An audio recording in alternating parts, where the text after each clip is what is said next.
Welcome to Moments with Marianne. I'm so delighted we're spending this time here today. We have a very inspiring show coming right up with special guest, Officer Steve Redmond. And he's here today to share with us his story and his nonprofit, Code 4 Northwest. So who do our first responders call when they need help? Have you ever thought about that? I was watching recently an A&E series, Addictions Unplugged, and came across this segment that Steve was so candid in and had to have him on the show. I'm so delighted he's here to share not only his experience with us today, but his hope and also his nonprofit, Code 4 Northwest. So let's welcome to the show, Officer Steve Redmond. Thank you. Glad to be here. You know, what an honor it is to have you here, and I want to thank you for all that you've done for our communities and continue to do, and for all of your service. I mean, you are the epitome of a hero. Thank you.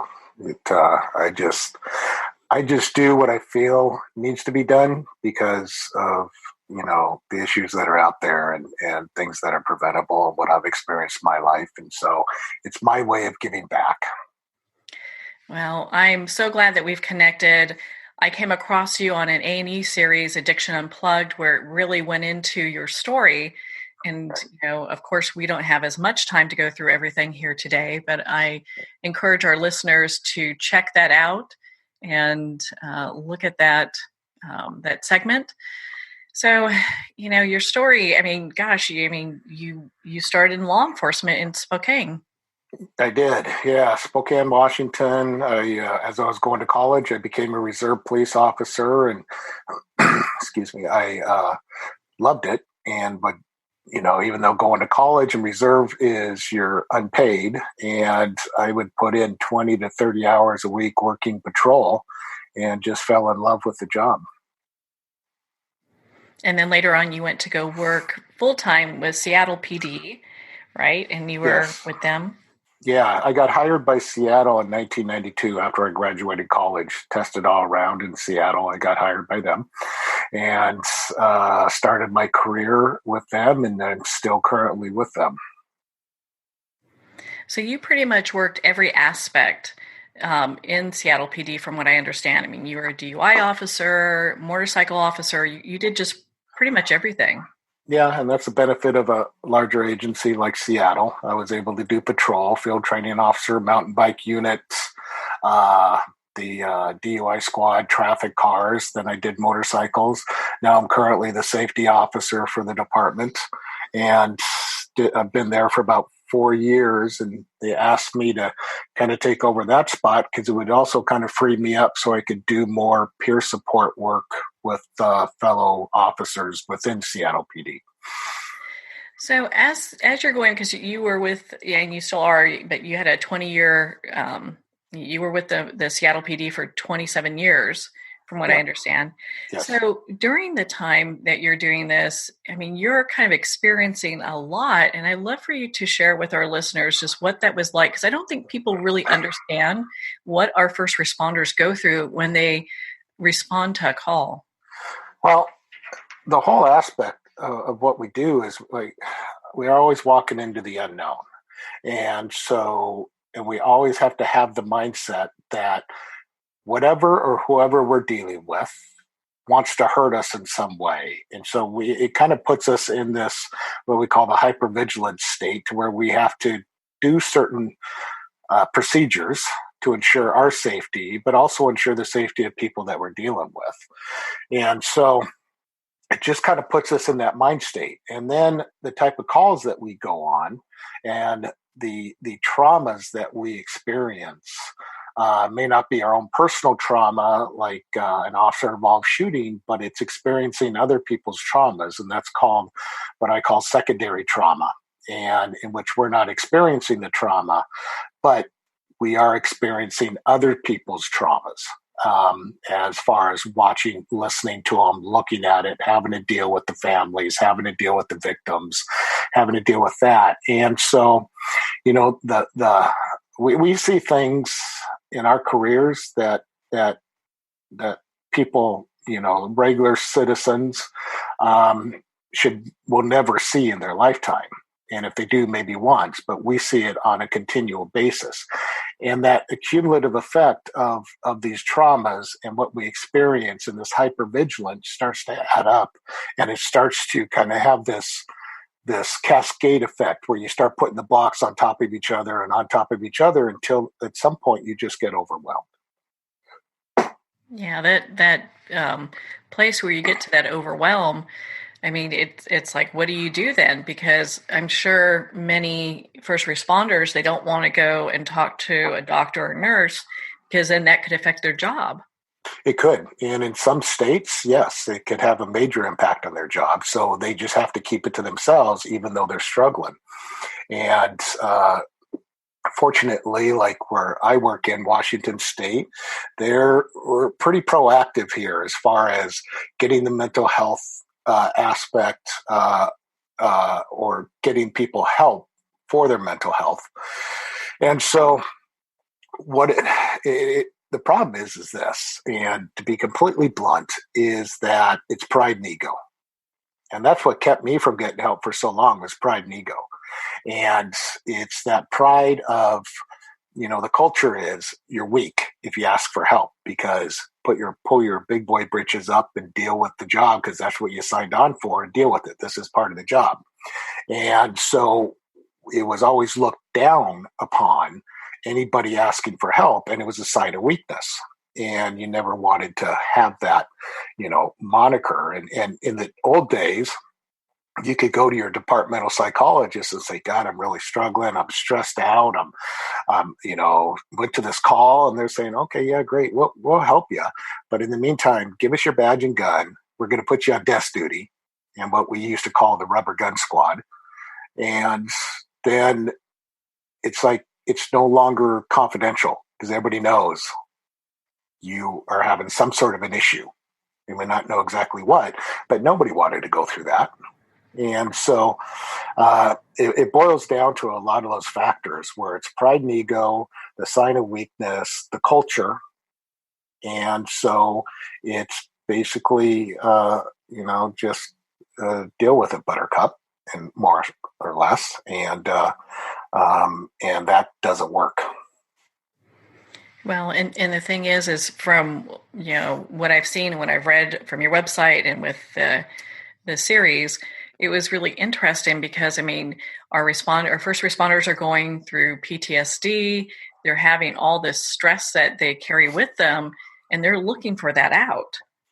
Well, they are. And the problem is, if you're considering they're looking for an out as far as help, or what type of out are you talking about there? Well, I'm more so, yeah, because I mean, that kind of left the door wide open there, but more so where they're trying to relieve the stress and kind of unwind or unload from what they've been through that day. Oh yeah. Yeah. You get home from your shift, and if it was a bad shift, you end up a lot of times just isolating from your family or friends. And there's a great doctor out there, Dr. Gil Martin, who talks about, the hypervigilance, but then you come home, you sit in the big red chair, and you just sit there, and that's why you'll just binge watch TV, or you'll sit on a video game, or you'll just disappear, or you'll come home and you'll be so stressed out that you need something to kind of help medicate that. So you'll have something to drink. And then as things get worse, that could progress into substance abuse. Doesn't necessarily have to be alcoholism, but it could progress into substance abuse and or alcohol abuse, especially. And that's a real thing. A lot of people come home and have a couple of drinks just to unwind. And which is, if it doesn't have a negative impact on your life, and you're still interacting with your family, still interacting with friends, and you're not, it doesn't have that negative impact, then I'm not saying that's a bad thing, but it's when it starts to have that negative impact, and you basically start to isolate and no longer are doing what you used to do that you enjoyed doing. What I had the ustas. I used to do this, I used to do that. Now I don't do anything. I just come home and sleep and just watch TV and sit on the couch and, whatever. And that's where it gets to be the bad part is, they're looking for that escape, and that's their coping mechanism. At what point through your journey did you decide, hey, I think I might have a problem. I need to really look at this? Well, there are a lot of red flags when I was starting my journey, and my journey still continues to this day. I mean, it's, and we can get into that here in a bit, but the it really started to where, I always was a guy with a high tolerance, and my friends used to joke that, well, when Steve gets drunk, then we better quit drinking because that means we've had a lot. And then, like I did talk about during the episode, a bunch of my friends and I back in the day when you could do this, that we went out we took a half a shift off. We all went out and just kind of went down to our local bar row that we patrol and sat down there and drank and came back up and see what we could see what our BAC was and blood alcohol level. And I was high, which I thought I was going to be pretty low because I was in better shape than all of them, at least physically. And the way I was behaving and acting. And that was the red light that came on. And it's then I knew that I had an issue, but I didn't want to deal with it. Well, and at that time, like, how could you? Because you really kind of developed your own resource at this point, right. to help people. Well, that was the thing too, is where do you turn to? Where do you go? I could Google best treatment centers in the country right now, and the ones that are going to pop up are the ones that are spending the most money to be the first ones that pop up. Does that mean they're the best treatment center? No, it doesn't. And so there is this whole notion of, who do you turn to? My family didn't know who to turn to because they saw what was happening. They saw that I was starting to spiral down, and who do they turn to?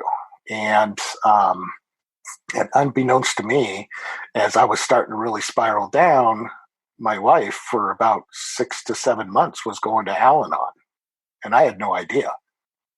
And because she knew something was there, she just didn't know what to do either. So she started going to Al-Anon, and that is one of the reasons why the organization like Code 4 can be so important, is because we vet the resources. We know the best treatment centers that are out there, and we find the best fit for the person, not based on, we don't get paid by anybody to put anybody into treatment because we're 100% all volunteer. We get no, quote, kickbacks or anything, which is completely unethical.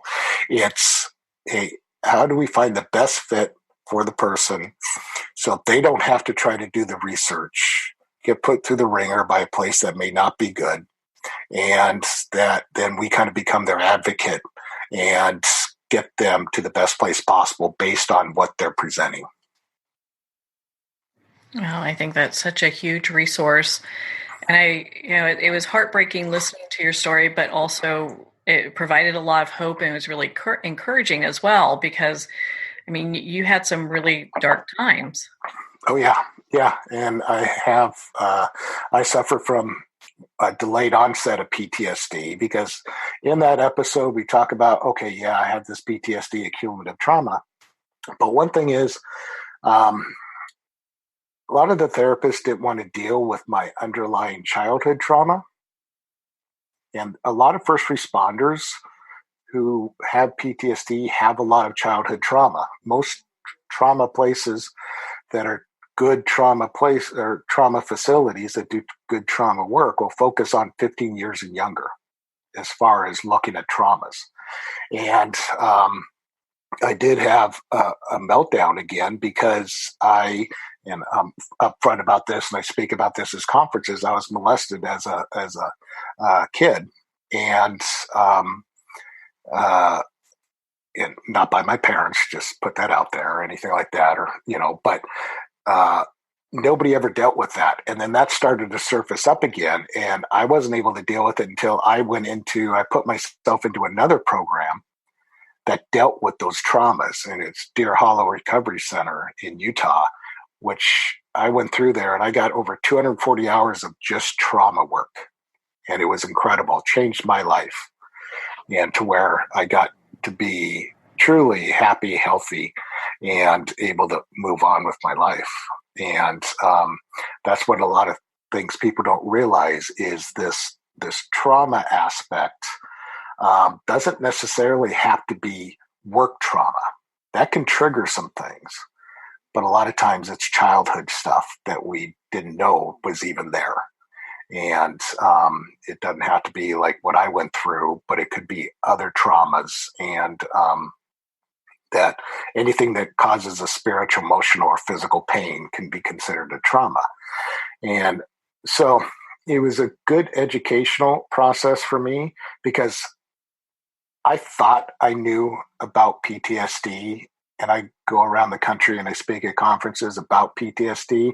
But honestly, after I went through this program down at Deer Hollow, I had no clue of what it truly is, and then truly how to get the tools to combat its effects.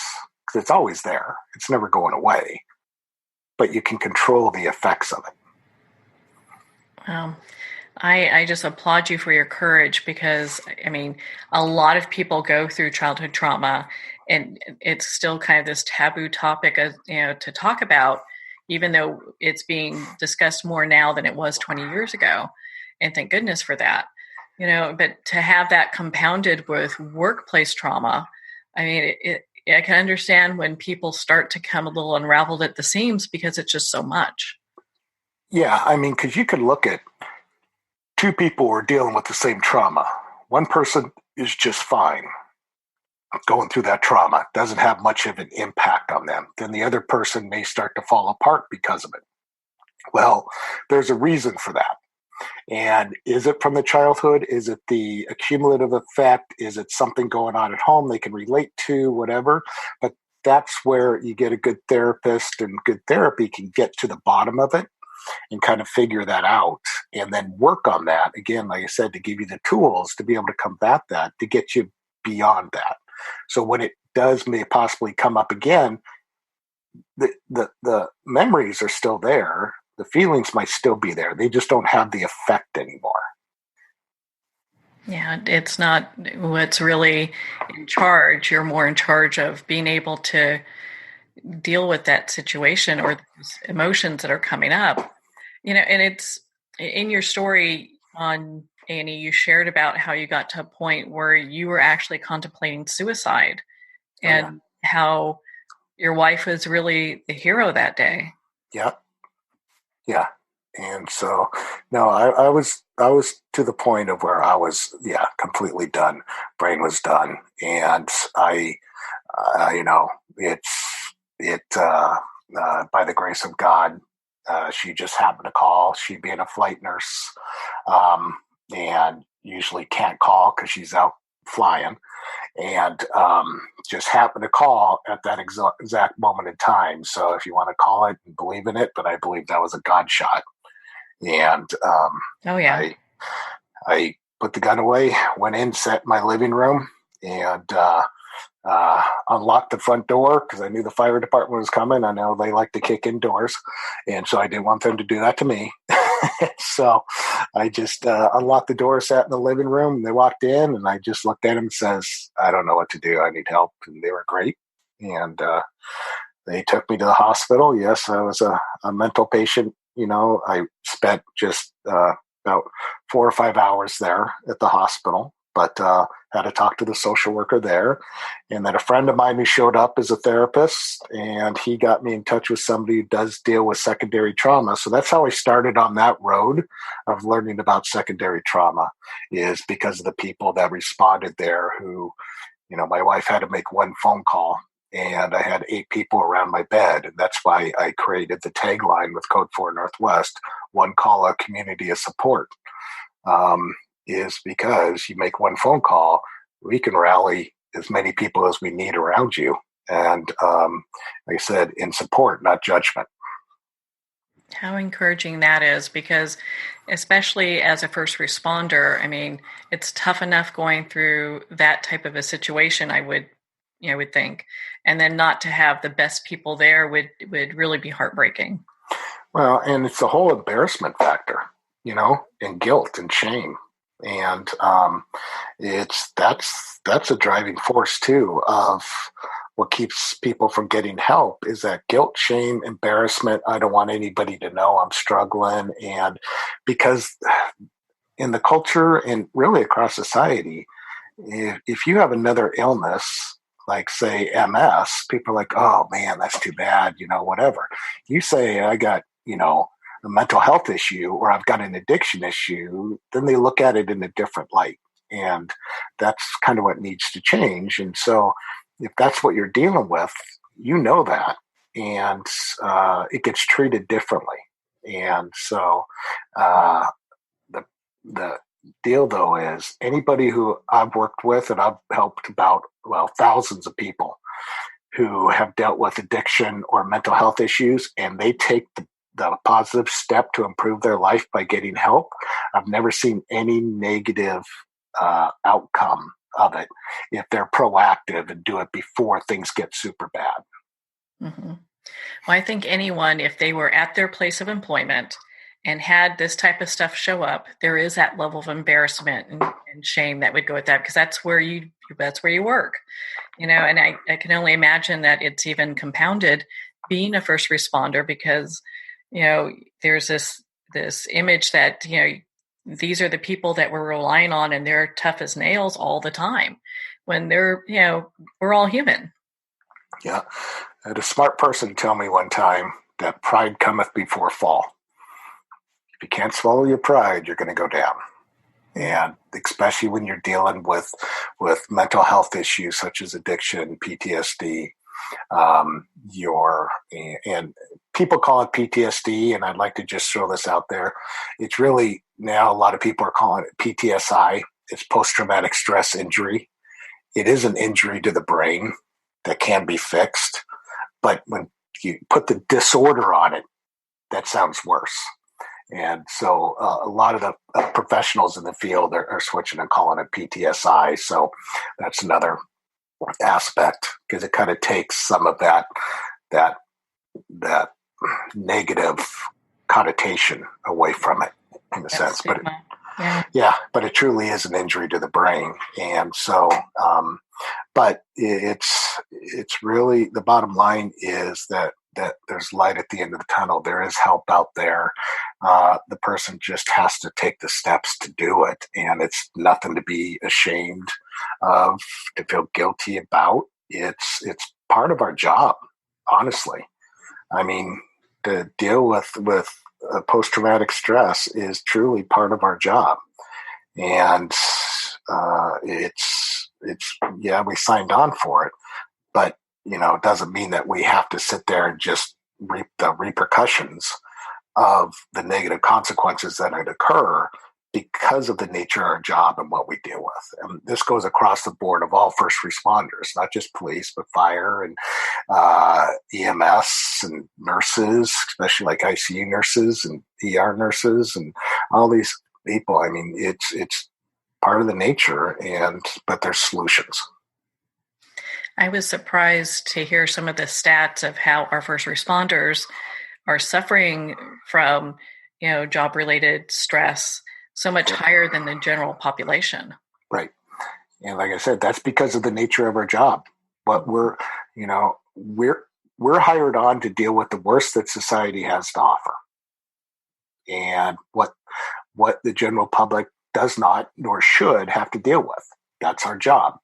And so we see people at their worst moments in their life, and we see the worst things that society has to offer, and it's prolonged. So it's not just 1, 2, 3, 4 years. I'm in my 27th year. We do this job for 20 to 30 years. And so that accumulative effect of seeing these things, it adds up. There's no way around it. It just is. And that's just nature at work and your brain at work. And your brain and all your trauma goes into your amygdala, and your amygdala is only so big. And at some point, the amygdala says, hell no, and starts dumping. And when it dumps, it doesn't dump well. At what point did you start Code 4 Northwest? 2013. We went live October of 2013. And when you started doing that, who do you have manning the phones and being there to accept the calls that come in?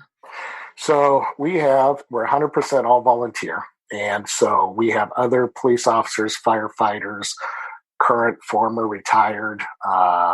We have dispatchers. We have park enforcement officers. We have admin people who work in the industry, like work for police departments or fire departments. We've got Homeland Security. I've got Border Patrol. It's people who just want to volunteer to give back because they want to help.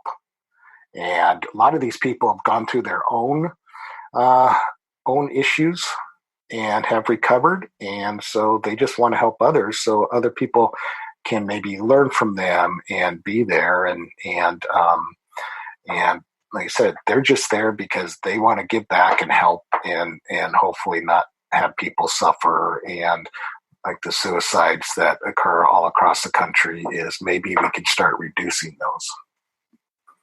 Gosh, that would be a blessing, to give people the help that they need, like you're doing, and also kind of get them to a point where they're not feeling so hopeless.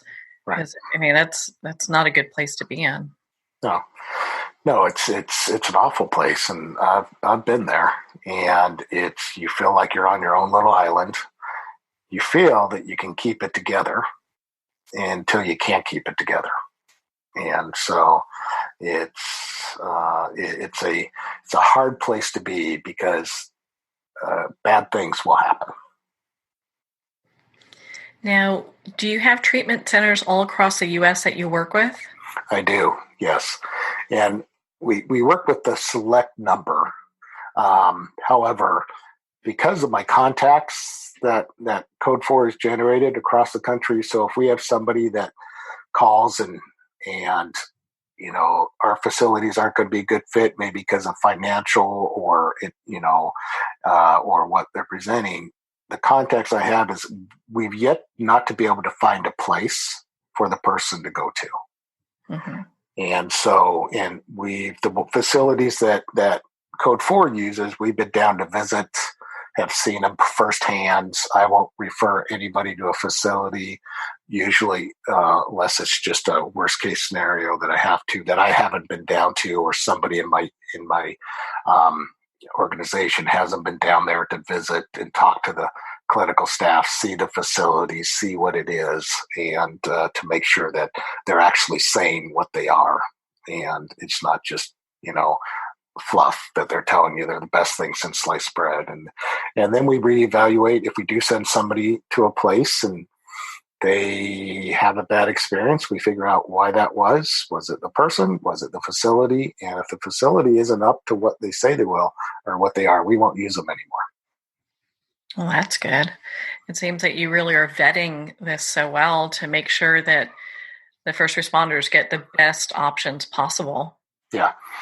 I truly believe we have, and most of our facilities are on the West Coast since we deal with Washington, Idaho, Oregon, but I sometimes get calls from California, Texas, Florida, what have you, and then we have the ability to place people in other facilities that have been vetted by others that we trust, and they say, yeah, it's good, and they do this and that, and so we always have options to find solutions for people, and that's what we work through.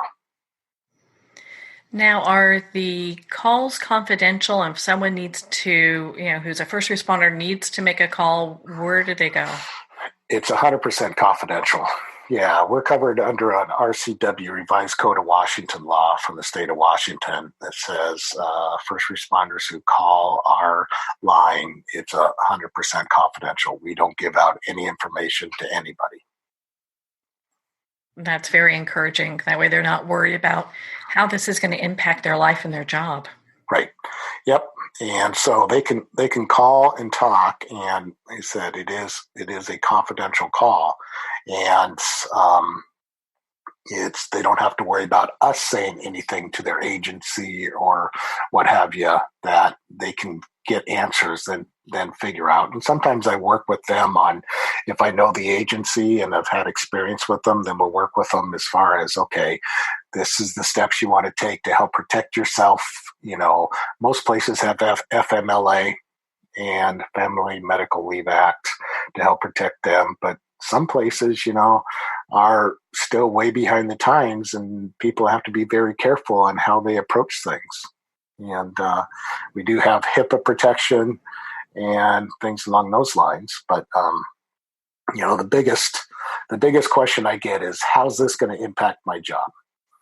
And most of the time when people are reaching out, unfortunately, there's already been some issue at work or something that has triggered this. And so it's a matter of, it's kind of like going out for knee surgery. Most of the time you don't have to tell your agency why you're going out sick. And if you're going in for post-traumatic stress treatment, it's HIPAA protected. It's a medical issue. And so you just have to tell them, I'm going to be gone for a while and I'll get a doctor's note to come back. But you should never have to tell them why. Well, that's good.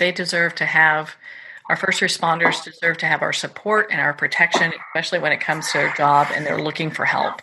Yes, agreed. Without a doubt. Where could, if we have first responders that are listening now and they need help, what is a number that they would call? Well, if you're in Washington, Idaho, Oregon, it would be 425, and let's see here, 425-243-5092. And then one thing I'll do here, and then there's a national hotline that does, they do vetted resources, and let me pull them up. I don't have their number, but I'll pull them up here real quick. But they're on Facebook. It's the Institute for Responder Wellness, and they're based out of Florida, but I trust them, and they also vet the resources, especially around kind of east of the Rockies, and they're a good resource as well. And awesome, yeah, good to have resources on both sides of the country. I know you cover quite a bit all over, but if someone says, "Hey, I think I want to reach out to someone in Florida," they have that resource available. Yeah, and they do the same thing that we do. They vet resources. They're not a crisis line. We're more of a crisis line response referral service. And that's one reason why I keep it Washington, parts of Idaho, Oregon, is because we can vet every resource in that region. Around the country, I have all the treatment centers vetted, and we don't mind taking calls for somebody who needs treatment. We have those vetted, but counselors and therapists, we don't have those outside of our region. I mean, we can help find them, but we haven't been able to vet them. So that Institute for Responder Wellness does have another database that deals with the rest of the country. Now, let's say, because a lot of times people will save up their vacation or use the Family Act to go ahead and address this. Do you have people that will actually fly in from out of state to see specific counselors, and it kind of keeps it a little bit more private? No, not because a lot of insurances, unless they're private pay, will not do that because of the cost. Okay. And because of licensing. However, like say if I'm dealing with somebody in Washington, I send 99% of my people out of the state for treatment. because I feel there's better treatment centers in other states that really focus on first responders, focus on trauma, and because a lot of places will say that, oh yeah, we deal with trauma. Yeah, we're dual diagnosis, co-occurring disorder, and they may get one therapy session a week for 45 minutes with a therapist. Well, that's not really dealing with trauma. Whereas, like, I went down to Deer Hollow Recovery outside of Salt Lake City, and like I said, 40 plus hours a week was just trauma work. They could deal with substance abuse, but it was just trauma work and intense trauma work. And they get down to the nitty gritty, and they specialize in first responders. And my belief, they're one of the better treatment centers in the country when it deals with first responders and trauma, or just trauma in general. It sounds like they really get to that core issue, because it's what everything else is kind of stacked on. Oh yeah. They get to it. They really peel things open, and then they kind of put you back together, and then give you the tools so that when you leave, you know how to handle things. And they do a really impressive job. How can the community either support or donate to Code 4 Northwest? They can go to our website, and that's www.code4nw.org. And there's a donation page. And so they can donate in there. And that's how we operate. We operate off donations. And all the money that comes in goes back out for trainings. And we do a lot of peer support trainings. And then also scholarships. And we've given out, we're up to probably about $40,000 we've given out this year just in scholarships to help people if they have a financial need, just to get them through the doors. And so I believe in trying to take that financial barrier out of the picture. So then there's no excuse. Yeah. And then they can focus on their recovery. Yep. Yeah. So people can do credit card, or they can send checks in there, but that's how we continue operating, keep the phone lines open and everything else. Then we do, one big fundraiser a year that we're doing this year on October 26th. And that just gives us our operating budget for the next year. And then donations that come in truly do help. But like I said, it doesn't go into anybody's pocket or whatever. And all the money that comes in goes right back out to operating and to get people where they need to be and the trainings that they need. I'm telling you, Steve, you are a hero to so many. I mean, you just not only to our community, but to our first responders. I mean, my goodness, what an astounding organization you have. Well, thank you. People say, you save lives, you do this. And I'm a firm believer, and people correct me when I say this, but this is my thought process. I don't save lives. I give people the opportunity or solutions so they can save their own life, because they've got to do the work. And that's it. It's just, I've done the work to be able to get good solutions, good options, and it's up to them to take it or not. And we'll help them however we can, but we're not going to do the work for them. That's true. It's a personal job, but you give them the opportunity to have that. Well, Steve, my goodness, I mean, we can talk about this all day. I'm so glad that we've been able to spend this time together to talk about your organization. Thank you so much for taking the time to be on the show with us here today. Oh, no, thank you. I really appreciate it. And it's an honor, and any chance we get to kind of let people know that, hey, there's solutions out there. You just got to look, and you don't need to struggle. Then I'm all for that, and whatever we need to do to help spread that message. And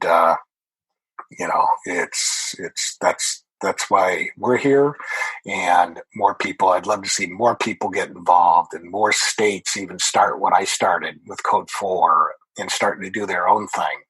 And just so because it's all these issues are solvable. It's just when you're in the issue, you just can't see that end of the tunnel. Yeah. And so sometimes you just need to be kind of taken by the hand and guided around to where you can see like, oh, okay, it's scary, but wow, thank God I did it. And there's the opportunity to do with people that you can trust too, which is a big thing. It's not somebody who's just, answering the phones. I mean, as you said when we first started our discussion, it's other first responders who are actually picking up that phone and helping. Oh yeah.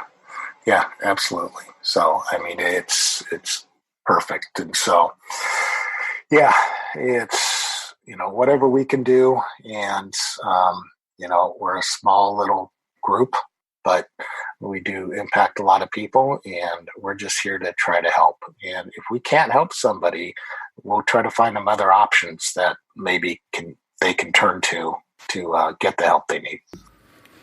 Well, Officer Steve Redmond, thank you so much for taking the time to be on the show, not only to be so candid about your story, but to share with us what our first responders go through.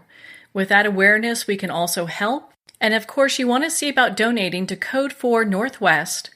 Their website is code4nw.org for more information. Well, we're at the end of our time today.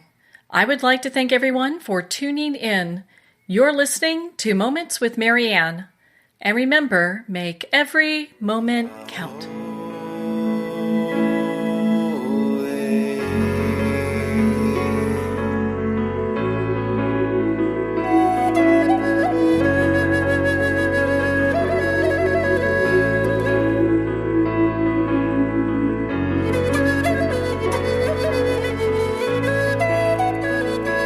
In a single moment, your life can change. Moments with Marianne is a transformative hour that covers an endless array of topics with the best of the best. Her guests are leaders in their fields, ranging from inspirational authors, top industry leaders, and business and spiritual entrepreneurs. Each guest is gifted and a true visionary, a recognized leader in her own work, and while teaching others to develop, refocus, and grow, Marianne will bring the best guest and sometimes a special surprise. Don't miss this. You never know just which moment will change your life forever. Moments with Marianne airs every Sunday, Monday, Thursday, and Friday at 8 p.m. Eastern and 5 p.m. Pacific Time. Make sure to tune in and visit momentswithmarianne.com for more information.